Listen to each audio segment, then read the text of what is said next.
This is a very interesting session because, we'll be talking something which is yet to see light of the day.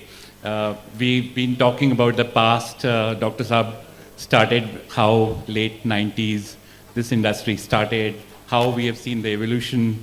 But this is something which we are actually going to talk, which is going to happen in next couple of years to come. And this is a very new word, D2M. Not many people are aware of it. In fact, most of the industry colleagues that I have in my room are from the cable fraternity and broadcasting background. So I would definitely request each one of the panelists to talk a bit about this technology and how it's going to be beneficial for the stakeholders in days to come. Also, just to give you a quick background of the D2M is that as we all know, we have about 220 odd TV homes and we have about 850 to 900 million smartphone. So the entire idea was that how we can take benefit of the smartphones and the non-smartphones and try to push the content. And government has taken a very good initiative lately. This D2M word was not into existence couple of years back. It just started talking. It's still in the trial stage. In fact, there is a live demo happening outside this room. There are two people who will show you how this whole technology is working. And very surprisingly, this technology, D2M, doesn't require internet. And you will have the seamless transmission even in the airplane mode. I was surprised to see there was no buffering, there was nothing, and it was a very, very seamless transmission. We are very lucky to have some architect. Dr. Sunil is one of the pioneers who actually contributed to this whole technology which is going to see.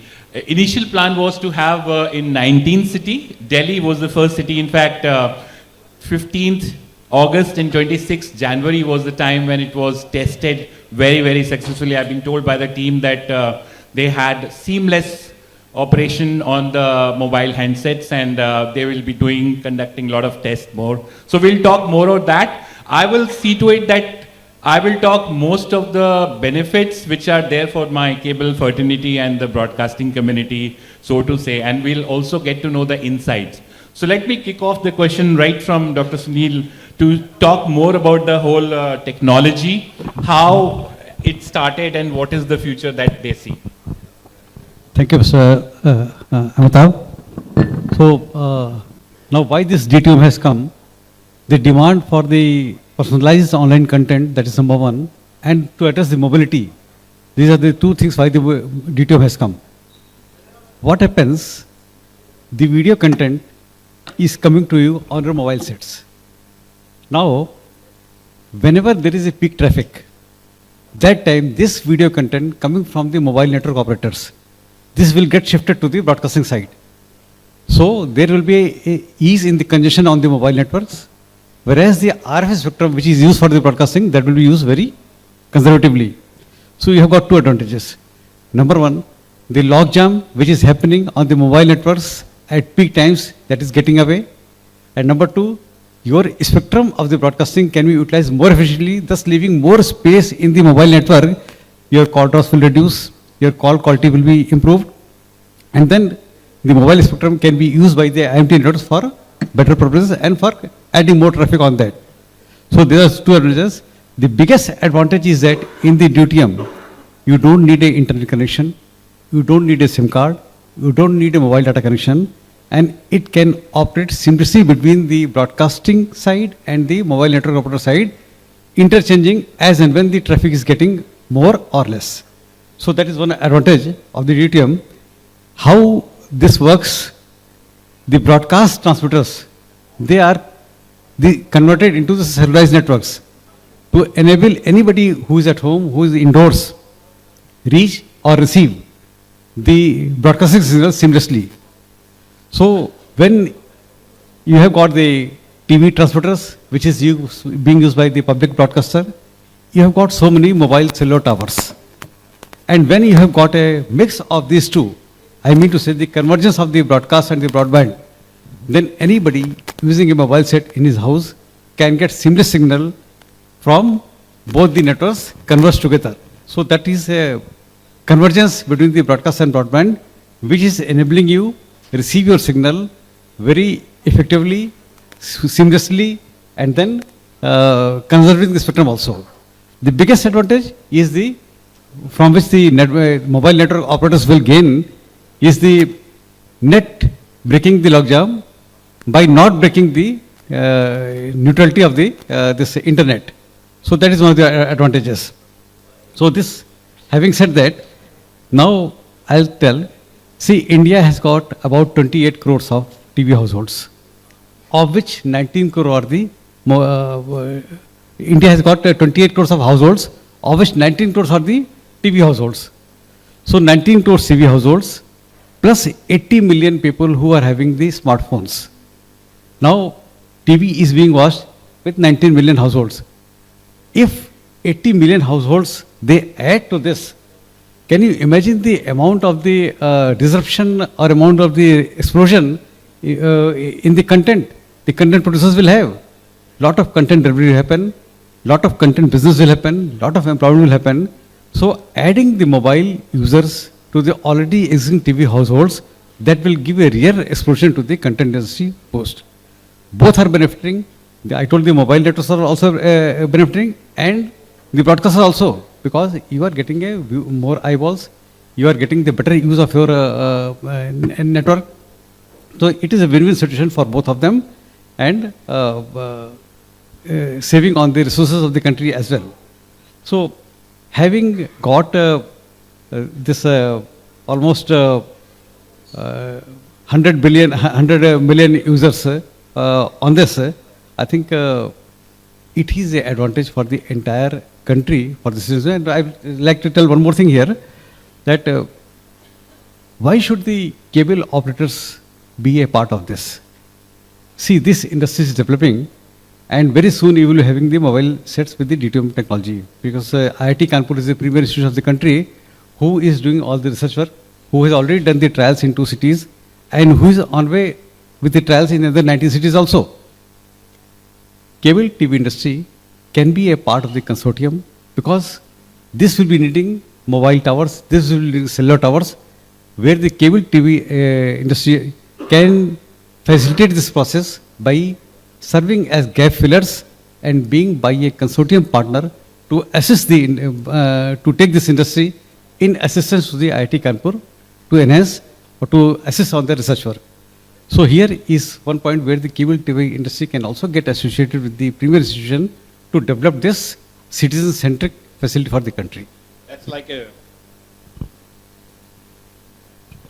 I think that's like a music to the ears of the cable operators, because there is a new opportunity.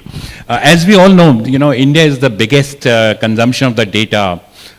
Each person is consuming about 20 GB data per month.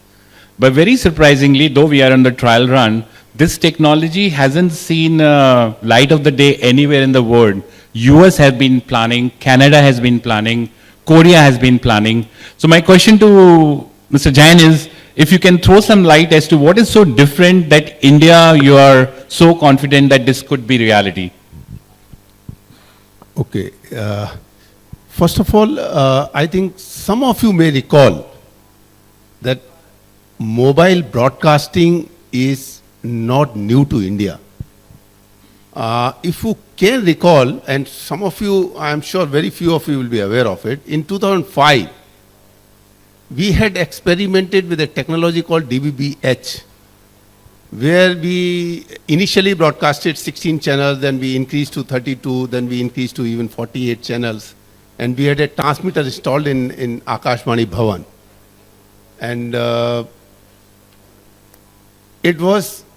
we did it for trial, but we could not further expand it. What Mr. Amitabh said, mobile broadcasting has been tried many places, and somewhere it is running successfully, somewhere it is not running. How it is going to be successful in India? You see, what it makes a distribution platform to be successful. For a distribution platform to be successful, the important part is the content. The first thing is differentiated content. we have had so much of debate between the traditional cable distribution network and other upcoming digital platforms. But you would see like consumers or audience is not loyal to any channel, any platform. Only its needs have to be fulfilled. And what are its needs? Its needs also keep changing. So what you see today, like some people may have moved from cable or traditional cable or DTS to OTT.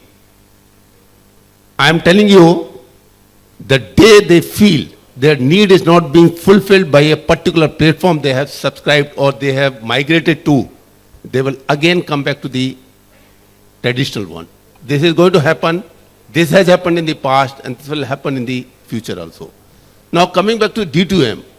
D2M, if you really see terrestrial transmission, initially we had only one channel, then we 2 channel, some places we had 3 channels maximum.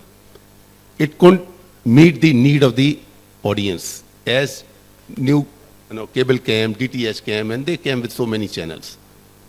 So terrestrial, that is why it went.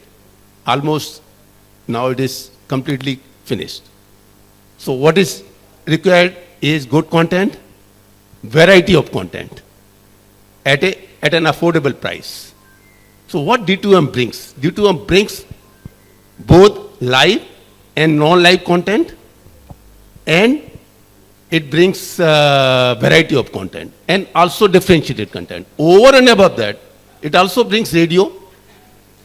So the digital radio comes along with it, and it also, the targeted content. You can target content to a particular audience because of being digital in nature, and also social messaging, a lot of disaster alerts.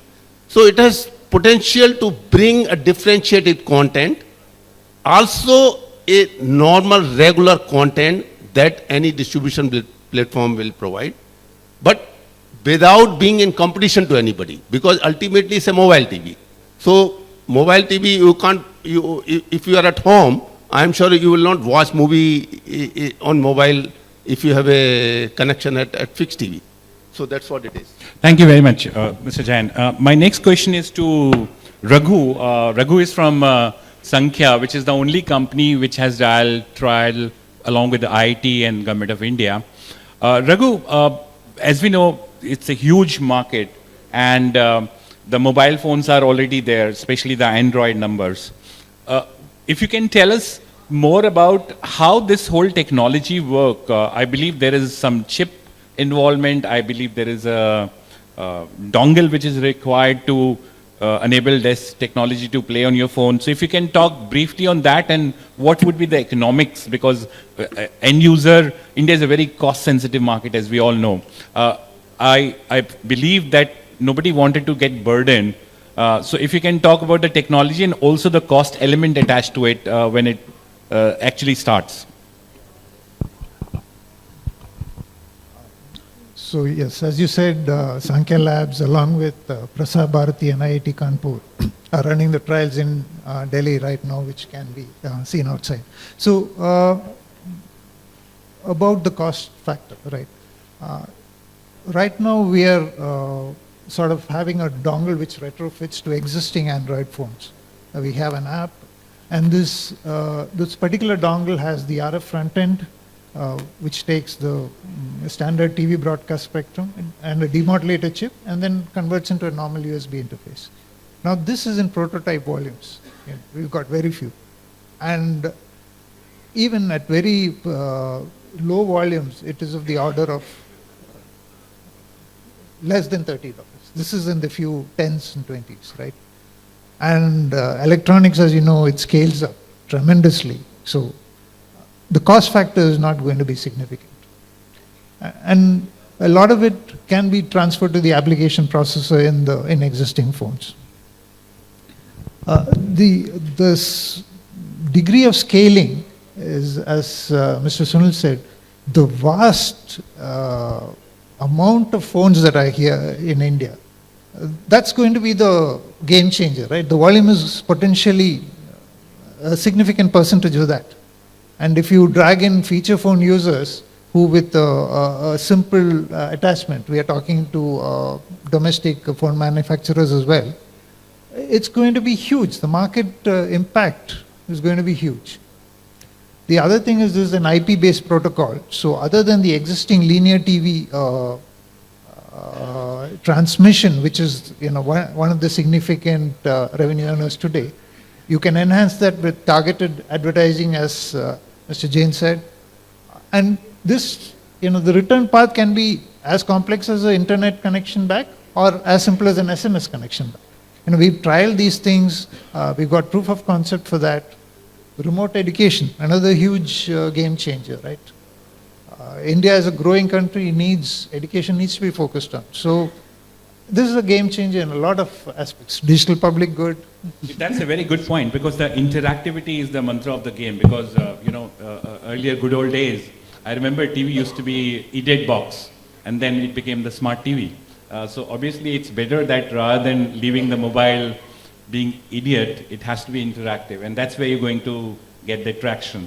My next question is to SPS, coming from the OTT background and the commercial side. Do you think, SP, is this technology is going to be any threat to the OTT or DTH or the current operation? And also point B, if you can add to that line, is there any value addition that you see extra which is not there, which can be added into this technology, which could actually benefit the subscriber or the person who's owning the mobile handset? Okay, so thanks Amitabh ji and my panelist. First of all, thank you Anurag ji, Rastogi sir and all the audience here. Definitely it's a very interesting topic we are discussing here. I would request if you can lower the volume, if you can talk outside. This is a very interesting session, and I want you to attend because so since the audience is not typical cable partners, I think I will explain in Hindi and English both, so that the partners who are compatible in Hindi are also able to understand. This is a revolution we are talking about, and the best part is one of the companies who is parting and working on this with IIT Kanpur is also present here. So I think we have placed a demo center also, so people can experience how it works. Coming to the question Amitabh ji asked, is this a threat for OTT players? So my company name, let me clarify, my company name has one OTT, but we are not into only OTT this thing. We are a Class A internet service provider, and we are into cable business also. So OTT and direct to mobile, D2M has different benefits and advantages. सबसे बड़ी बात क्या है कि direct to mobile में आप and customer को उसके स्मार्टफोन पे, जो हम बात कर रहे हैं 80 करोड़ हैंडसेट्स हमारे पास अवेलेबल हैं, जो बहुत बड़ी स्ट्रेंथ है. कई बार पॉपुलेशन को लोग कर्ज करते हैं. हमारे लिए ये एक बहुत बड़ा मार्केट है, लोगों के लिए हिंदुस्तान एक बहुत बड़ा मार्केट है. और कम्युनिकेशन का मीडिया इतना स्ट्रांग है, 80 करोड़ लोगों के साथ एक साथ में आप पहुंच सकते हो. एंड अगर बहुत सारी ऐसी सिचुएशन होगी जहां पर कंटेंट क्रिएटर जो होगा, कंटेंट मैन्युफैक्चरर प्रोड्यूसर जो होगा, वो ज़रूरत के हिसाब से कंटेंट बना करके यूज़र तक पहुंचा सकते हैं, सेगमेंट वाइज पहुंचा सकते हैं. गवर्नमेंट के लिए इतना इजी होगा कम्युनिकेशन करना, बिकॉज बहुत सारे प्रोग्राम्स या इवन डिसास्टर के टाइम में जहाँ पे इंटरनेट कोलैप्स हो जाता है, बहुत सारे चैलेंजेस आते हैं. उस टाइम में सुनील जी ने बताया कि ये टेक्नोलॉजी को एक अलग तरीके से, हाइब्रिड तरीके से लाने की कोशिश हो रही है एंड ऑलरेडी टेस्टिंग हो चुका है. Challenges आएंगे obviously because being a large country, so it's not a threat for OTT players. Both are different platforms and दोनों के लिए इतना बड़ा मार्केट है अमिताभ जी कि सबके लिए जगह है यहाँ पे. It's a huge place. I mean OTT आज भी आप देखेंगे बिकॉज हम लोग केबल एंड सैटेलाइट की बात कर रहे हैं. एक टाइम था जब OTT subscription was growing like anything, right, but actual अगर डेटाबेस से आप बात करेंगे तो it is falling down. Paid subscription is falling down, right. Free subscription, so India में जो कॉस्ट सेंसिटिविटी है, श्री एस.एन. शर्मा जी बता रहे थे अभी थोड़ी देर पहले कि प्राइस बहुत बड़ा फैक्टर है. लोग एक बार OTT देखते हैं, 2 महीना 3 महीने शौक से देखते हैं, then they come back to their original thing. They will come to free channels. And free contents are also available. A lot of free contents are available for the internet. So I don't think even OTT players should have a thread. And D2M is going to change the way people are today looking at. Second question was. The cannibalization on the... So it was a cannibalization. So again I'm saying, because of technological advantages, and both have different pros and cons. Both the technology, both the platforms have different. Maybe we can talk simply for hours on D2M benefits, and so we will talk about that only. Sure. And people can talk about what are the benefits of OTT platforms. It is, I mean, this is going to help broadcasters also, OTT platforms also, because they have an opportunity to tie up with broadcasters, tie up with the distributors, and deliver their content to the end user. So in other way, there is an opportunity where people are not able to subscribe for any OTT platform because of payment and fee and charges, etc. I mean, this will enable them also to reach to the larger audience, sir. Great, SP. Right? Thank you very much. मेरा अगला सवाल सुनील जी से है because he is also additional director general in Doordarshan and BS head. Why government should come forward? And we all know this technology, while doing the research, could be very, very useful for education sector, farmers, disaster management. I want you to actually probably quote an example, maybe on the education side, how it's going to be beneficial, and what is the used case if you have any. A very nice question. See, number one, why should the government support? Intellectual property rights. IPR is one thing on which major economies of the world have harped upon. Now this D2M is a homegrown technology. IIT Kanpur ने इसको start किया, PUC develop किया, trial किया है, and it is happening with the passage of time. So DTM being a homegrown technology, the IPR rests with the country. Now I will give you one example on this, on the IPR. iPhone is costing $1,000, say a smartphone. I visited an iPhone factory in Chennai on the outskirts. Good part is that it employs 50,000 people. The biggest employment I think because I have seen in the factories. 50,000 लोगों को employment देता है. But the criticism is on the value addition which it offers.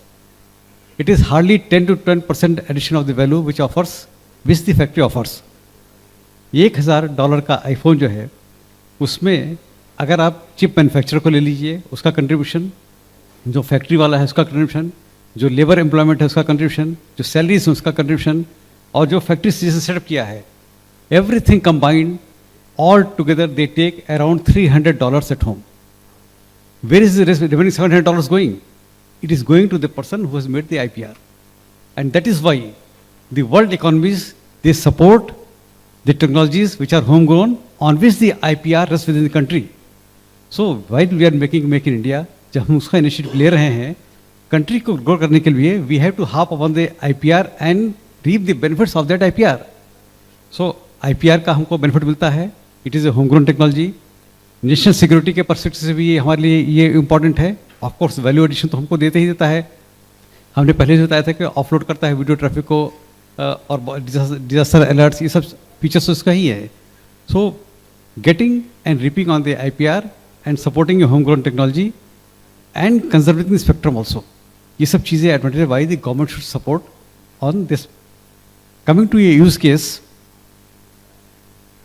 Last year के budget speech में I remember the honourable finance minister announce कि there will be 300 educational TV channels coming for this.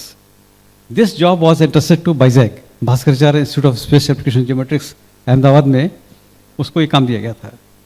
With in a year the entire infrastructure have been set up for 300 channels and plus another 125 channels. 400 के आसपास के channels उन्होंने infrastructure तैयार कर दिया है to take education through the DTH platform. एक part हो गया कि infrastructure is ready within year. Second part content कहाँ से आएगा और कंटेंट क्या होगा. I have been as a additional DG of Prasar Bharati attending the meetings at the cabinet secretary level where the thrust was so much on this education part that every fortnightly the cabinet secretary used to take meeting of all the concerned secretaries and decide on the curriculum. 300 channel हैं, class 1 से लेके class 12 तक education, under graduate, post graduate, competitions banking के, medical के, इन सारों के faculties भी कहाँ की. IIT professors and students will develop the content for the JEE examinations and all. AIIMS की faculty headed by the director will develop the content for the medical examinations. And इस country की जितनी भी cream अपने professional fields में है, they will develop the content. So content part has been taken care, infrastructure पहले तैयार हो गया, content part has, how to reach the last mile, how to reach the people. See अभी कोई क्या करता है, एक DTH का कनेक्शन लेता है, 2000 रुपये में लगाता है और सारा का सारा टीवी कंटेंट उसको मिलता है. Government did not want even that. What the government mandated कि हर टीवी सेट के अंदर एक बिल्ट इन ट्यूनर आना चाहिए, so that you have to do away with the SCBs also. Anybody will put a dish of 200-300 rupees and plug in straight to his TV and get all the educational content at his doorsteps. This was thought for reaching the far-flung areas, जो दूर दराज के क्षेत्र हैं जहाँ पर हमारा signal नहीं पहुँचता है, जहाँ पर कोई भी साधन नहीं है, जहाँ पर इंटरनेट नहीं है, ऑप्टिकल कनेक्टिविटी नहीं है, फाइबर नहीं है, वहाँ पर हम एजुकेशन को इस तरह से पहुँच सकते हैं without any cost. India is a very price sensitive country. 100 रुपये 200 रुपये भी पर मंथ अफोर्ड करना हमारे लिए बड़ा महंगा पड़ता है, खासतौर से उन एरियाज जहाँ पर इनकम का कोई संसाधन नहीं होता है. और वहाँ पर अगर आपको 100 रुपये में घर के 4 मेंबर्स को 5 मेंबर्स को फ्री एजुकेशन मिल रही है, फ्री बैंक की कोचिंग मिल रही है, फ्री कॉम्पिटिशन की कोचिंग मिल रही है, what more does one need. Why I am telling this, all this things, all this content are there on the cloud platform. Cloud पर सारे होते हैं, सारे जितने भी ब्रॉडकास्टिंग चैनल्स हैं इनका कंटेंट क्लाउड पर होता है. D2M इज ए टेक्नोलॉजी क्योंकि जो भी कंटेंट क्लाउड पर है उसको एक कन्वर्जेंट सर्वर से हर आदमी अपने मोबाइल में पा जाएगा. और जितनी भी बेनिफिट्स अभी हमने बताए हैं जो एजुकेशन सेक्टर में गवर्नमेंट किए हैं, those all will be available to anybody who is having the D2M mobile on his hand. Thank you sir, thank you very much. मेरा अगला सवाल मिस्टर जैन से है, because most of the colleagues are from the cable fraternity. You did talked about it's going to be beneficial to the industry. Is there any possibility of revenue generation, point one, and also from the broadcaster point of view, because education, farmers, disaster management, वो सब content ठीक है, but will it also have entertainment bit? And अगर entertainment bit होगा, is there any possibility for the leading broadcaster to put their entertainment content as well, because that's going to sell like a hot cake? So as I said, I think in my first answer, without having a variety of content on any platform, it can't be successful. So it will have mixed of all kind of content. It will have educational content, it will have sports. Without sports, I am sure no platform, and as to why you do see free live cricket match on OTT. Otherwise, how do you think that they are charging subscription, high subscription on traditional platform giving free on it, on their own OTT platform. So there will be variety of content in this. Okay. And the revenue that would flow, because I am sure no platform can survive without having the revenue stream in it. So revenue would be something like DD free dish method, Yes. where you would be selling the slots and kind of carrier's fee, what you call in normal this thing. Right. So there will be revenue from carrier's fee, there could be revenue from the subscription for premium content. And this has the potential of data casting. Other than broadcasting, it also has the potential of data casting, where you could, you could upgrade the software of cars over the air, or similar other things. Do you mean EV cars? Because that's Yeah, going to be the EV future. cars and other cars also. Okay. Over the air you could offer, because it has, as it evolves, it will have lot of revenue streams Okay. to generate. I am only naming few.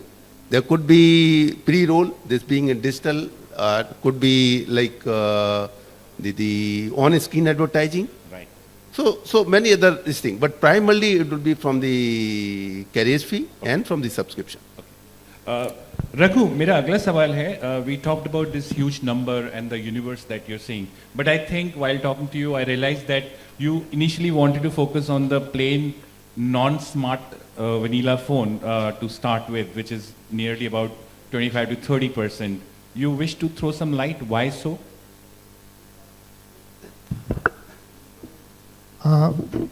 The Indian market is very large and very diverse, and with a lot of segmentation in terms of pricing and in terms of the content preferred, a lot of that. So we are trying to, address all the segments. So a lot of our proof of concept or use cases would be targeting the existing 4G phones, right?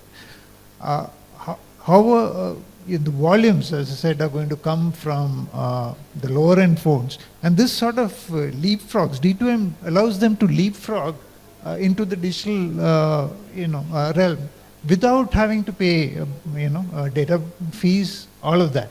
So, and that's why it's a great digital public good, and not just for them to receive the vast content which is there, also for the government to convey to the citizens schemes of theirs, which will help them.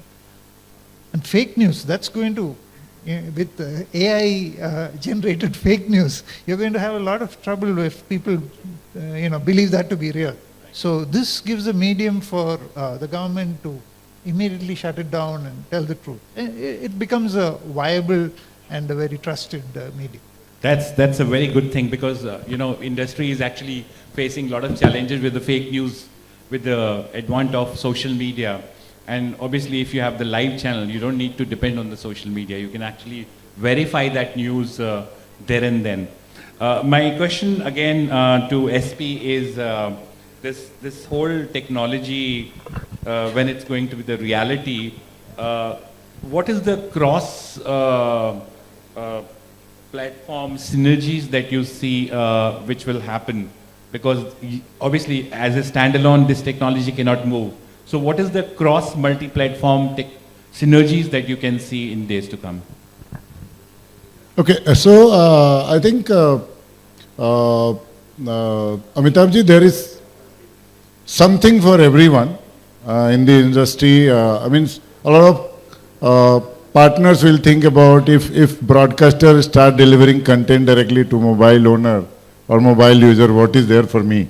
Means will my, people are talking about cable will not die, but you are talking about D2M, which is going to kill. But it's not like this, right? So will be a lot of synergies and opportunities for partnership between telcos, between broadcasters, OTT platforms, the distributors, the people who distribute, they take the content, because in that also there will be a lot of data offload and synergies are required at local level for delivering the content. Uh, though today also, I mean, a lot of people, a lot of OTT contents are getting delivered directly to the users, but this is completely depending on the internet requirement, right? But this technology will definitely bring change and mix of many medias of delivering the contents, right? Where internet is also, will also play some part, broadcasters will also, broadcasting channels, satellite will also play a role. So opportunities are there for telcos, like they may feel that if government is delivering everything directly to mobile, my SMS or voice revenue will go down. But at the same time, they should see that partnership opportunities are still there, because being a market of 140 crores population, and it's a developing country where our Prime Minister is talking about getting a developed country by 2047. I think humongous opportunity for all, Amitabh ji. And one point we keep on saying and talking about price sensitive market, though people talk about, but today wherever you go, sir, wherever you go, what kind of product, what kind of gadgets, what kind of dress material, whatever you see, everywhere you will find crowd. Somebody, I think Mr. S.N. Sarma was talking about PBR. You go PBR, right, and you will find huge crowd there. People are accessing internet. People are accessing.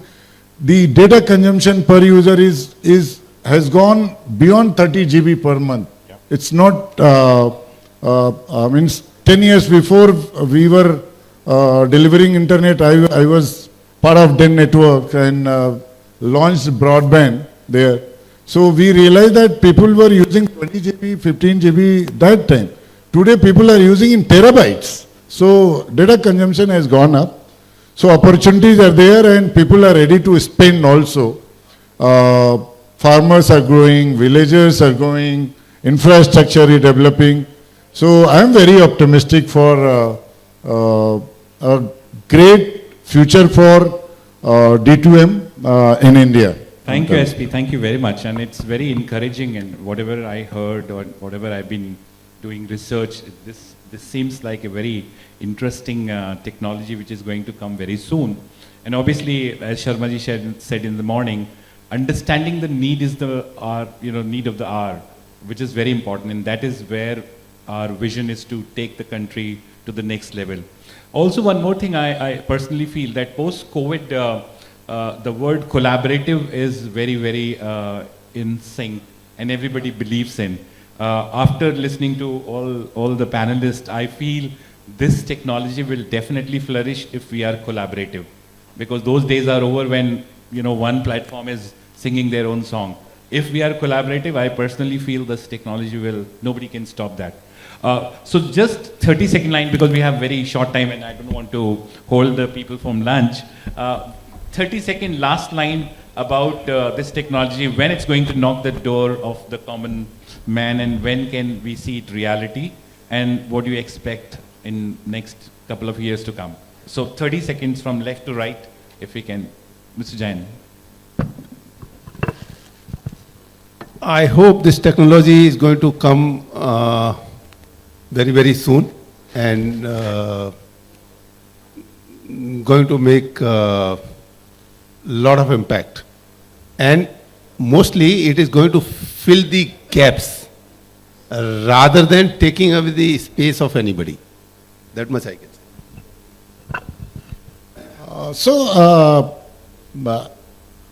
I think this technology will spread and get implemented very faster compared to other developing countries because of availability of smartphone in most of the homes, right? Even a farmer, a villager also talks on WhatsApp they talk to, and we see in daily routine. Only thing is some development which I'm sure IIT Delhi and Sankhya must be doing, how to make these handsets compatible. Is there any chipset required, or it will be only app based, or some firmware upgradation or software upgradation in this system will definitely help. So it's only just click of the button if our platform is ready. Thanks. So one thing I'd like to say is it's going to enlarge in the pie, not deprive someone. It's not a zero-sum game. Somebody loses somebody doesn't have to lose subscribers for another to gain. We are really growing the market, and it sort of tracks, like Mr. Sunil said, the IPR. It's a huge thing for the country to have, and it sort of tracks with other things like the semiconductor policy we have. We can have phone app processors being developed here, which allow even low-end phones to have this D2M compatibility. It can fit into so many of the growth factors that our country needs. And cable, for instance, you could have a home gateway which is cable-based. So many, it's going to be complementary, no question. Thank you. I feel collaboration is the key, as I've just rightly pointed out. The faster the industry collaborates with the premier institution and supports this to set up the standards and standardization game and dictate the world on the spectrum requirements. We have to set the standards, we have to dictate on the standards, and that is how we can reap the benefits. So the faster done, the earlier it is launched. Thank you very much, Sunilji. And I think on behalf of the industry, I would like to assure you that you'll get all the assistance because you're part of the government right now. And let's make this technology knock at our door very soon. Thank you very much to each of the panelists. Thank you. So thank you to our distinguished moderator and the panelists assembled for a thought-provoking session on the direct-to-mobile technology and its regulatory implications. I'd request Dr. Arora to please come on stage and please felicitate our moderator and the panelists. So I'd request Dr. Rastogi to please first felicitate Mr. Amitabh Srivastava for moderating the session so wonderfully and bringing beautiful insights into this D2M technology.